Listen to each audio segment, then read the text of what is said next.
Hi guys, welcome back to another Creative Design Team collab video. This week we are sharing easy ways to embellish your projects.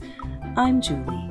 Welcome to my channel, and for my project I'm going to share with you some tips and tricks on how to create beautiful clusters on any project. So here you see me showing you the beautiful paper collection from Close to My Heart. It is called Lovely. And I'm going to bring in this tag. Now this is a retired set, but it is a true workhorse. I use it all the time and it's going to be perfect for this project right here. I'm going to bring in this cute little butterfly, and I'm going to pull a few images from the Floral and Flutter stamp and thin cut set, and I'm going to create a whole bunch of clusters. Now here I'm showing you that when I have extras, I just sneak them in the envelope and then I can make projects later on. So let's get started. So here you see that I've pre-cut all of those beautiful tags with this gorgeous paper, and I'm going to add them across my page. So this is the first cluster, and it is a layered cluster or a row cluster if you want. I'm going to add this cute picture here, and although I've got a lot going on this page, because it's a cute close-up, she's going to be the star of the page.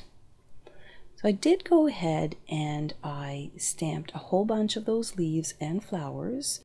So if you hang around until the end of the video, I will show you how I did all of those. So let's start with the base of this layout. Now I wanted to add a little bit of color to my white base here, and I just thought by blending each of those colors which match the pattern paper, it just gave that nice little dimension to the page without adding too much. Now you can see here that I am blending all of the colors, and I'm trying to do vertical alignments of colors, if that makes any sense to you. And usually when you blend off the page and then you just kind of work your way up or down. In this case here, I'm going to add my tag in the center, so even if I have like little blotches in the center, it really doesn't matter because I'm going to be hiding all of that. And see here, you can kind of tell that I went down and I pressed a little bit too hard and I've got a dark spot. But once all of my tags are together on top, you're never going to notice that. So I'm going to finish off here with a little bit of canary yellow, and we're going to do, I guess, the first step of this layout. I'm just checking back with the positioning of the tags and the photos just to make sure that I'm dragging that blended colors far enough down and up. So I think I'm happy with that. The picture is going to go right here. So let's start gluing those tags down. Now I know that I'm going to do layering with my embellishments, so I'm only adding glue to the center of the tags. That way I can sneak my embellishments underneath the tag or on top of the tag. So you can see here that my row of tags is going to form the base where I'm going to add all of my embellishments. And I did want to play with the colors, so when I was dragging that color down and on top of each of the tag, I was kind of creating these vertical rows. And you'll see why in a bit, because when I start adding all of the embellishments and the bling, it all makes sense. So we're done with all the tags, and I'm going to add my photo right here. But I think I'm going to give it a little bit of dimension. I'm going to add a little bit of foam on the back side of that photo, and I'm just going to lift that up just a tiny little bit. And it's going to fit right here. I'm liking how this is kind of working out. So my next element for my clusters are butterflies and wood shapes. So I'm trying to repeat the same elements in sets of 3s, and I'm mixing my colors together as well. So if you can see, my butterflies I've got the yellow one, the blue one, and then the pink one. I brought in all of those beautiful flowers and I'm sneaking them underneath the tags, on top of the tag, just to create a little bit of dimension and interest. Now this cute butterfly is going to sit right on top. I'm going to add my little wood hearts right here on top, and if you can see what I've done here, I've created 3 clusters. I've got flowers, I've got little branches, I've got those wood hearts, and then those butterflies that match that color that's running vertically in all of those sections.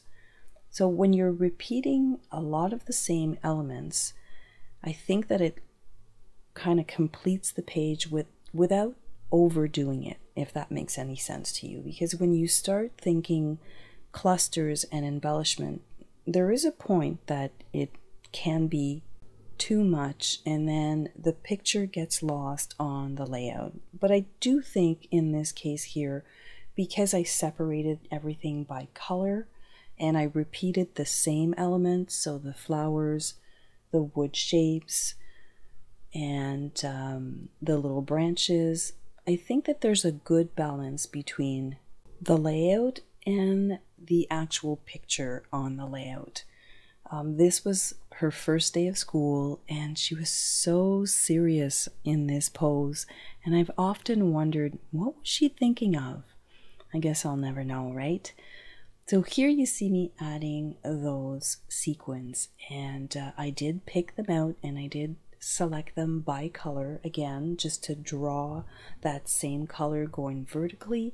And then when I was looking at it, I felt that everything was kind of falling off the page. It needed to be grounded. So I cut that little piece of paper, this pattern paper, and it kind of matched the color of her hair. And this is a zip strip right here. And I had these 2 pieces of scrap and I thought, you know, I can make this work. So by adding just a few pieces of pattern paper at the bottom of the layout here, I felt that it was really completing the entire page.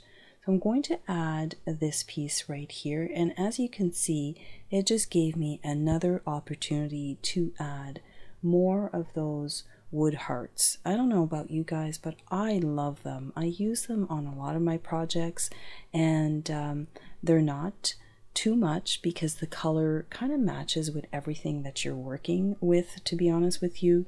So when you're adding a little cluster here, I kind of do 3 of them together, and I just thought that it looked pretty good. So this next step here, kind of missed it in the video, but I did pull from the sticker sheet and it had a few sentiments and I thought that it looked really nice. It was kind of subtle, but it was nice. And then I decided that, you know what, I really wanted to record the date that this was taken, this photo. And now it kind of made it like, oh, I have too much going on this side. So I'm going to move this over to the left side of the layout just to create a better balance between the words and that stamped date. So here's the completed layout, and I will have some photos a little bit later on.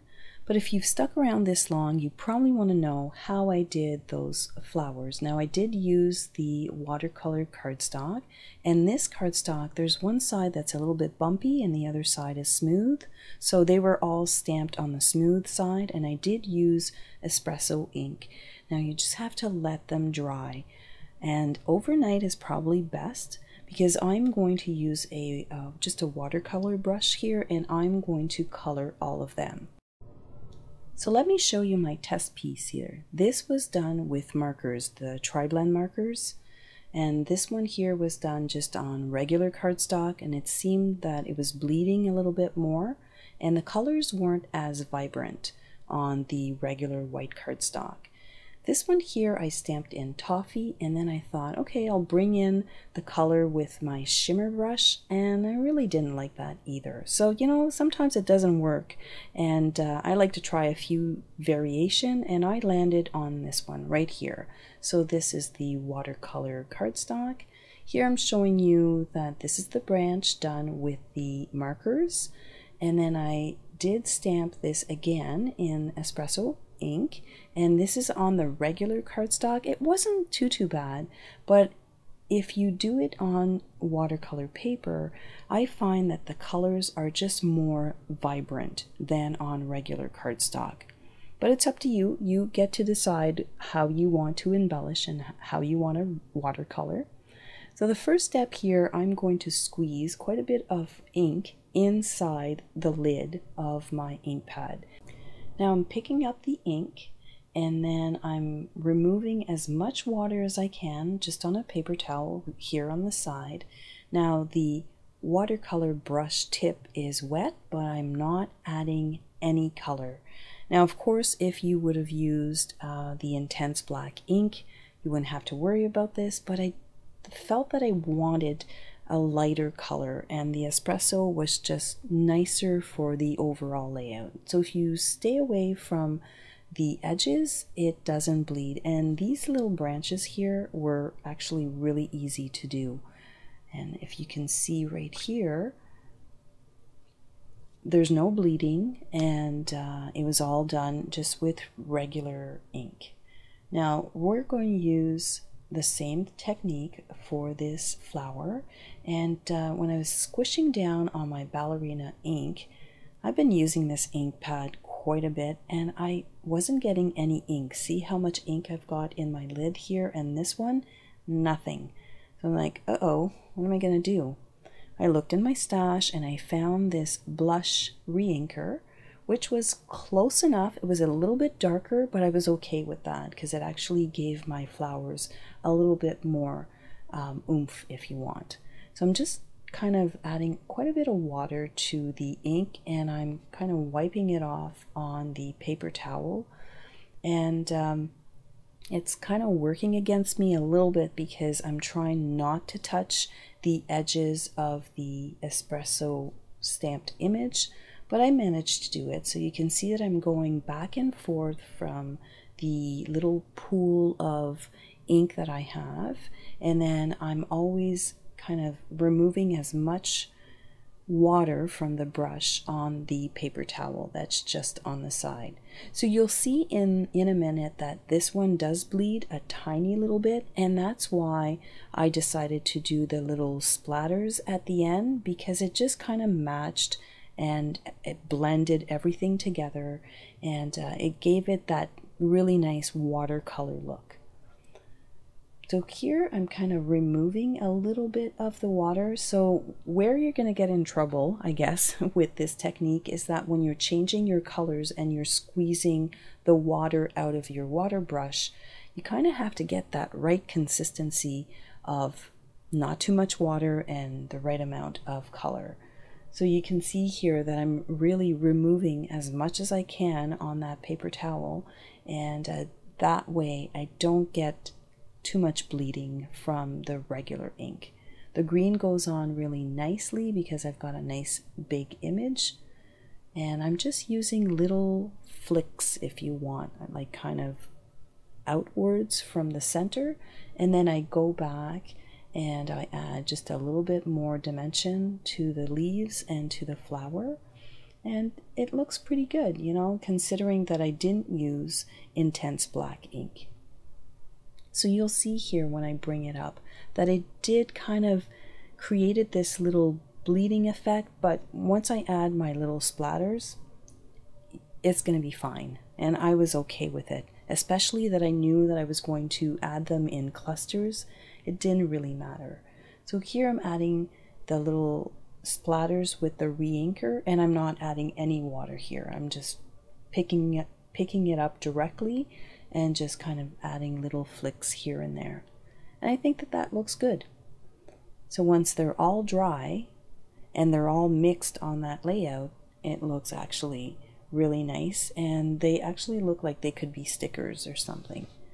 So I'm going to go ahead and do that for all of the leaves and all of the flowers, just to give them that same kind of look and feel, if you want. And they're not going to be perfect. Like some of them are going to be, the splatters are going to be bigger or smaller, but when you do them in a little assembly line, so I kind of skipped through quite a bit here, but when you color them all and then you just kind of tap that color on all of them together, it's quite fast, and it looks good. I'm just removing the color from my brush, and then again I'm showing you here that I did work in a little assembly line. So I did all the pink and I let it dry a little bit, and then I added a little bit more to give it dimension, and that also helped because it kind of allows it to dry a tiny little bit. And I did the same with all of the green. So I did one coat of green, and then I went back in and added a second coat from the center out. And then I'm just going to clean off my brush and do the flicking of the espresso on all of those little flowers. And that's how I created those little die cut pieces. So I hope that you've learned a thing or two, and that you're going to stick around with us all week long. Now, if we go back to the clustering with the embellishments, what I chose to do was to cluster in stacks, where I added embellishments, die cuts, sequins, those little wood hearts, and I topped it off with a few sentiments. So as always, thank you so much for hanging out with me today, and don't forget to come back tomorrow. Miss Carrie is going to have an awesome project to share with you. I hope that you're enjoying this series. It was a lot of fun to create. I'm going to link all of the creative design team's projects down below, and if you want to see all of our projects, click on this link right here. Thank you so much for watching, and have yourself a fantastic day.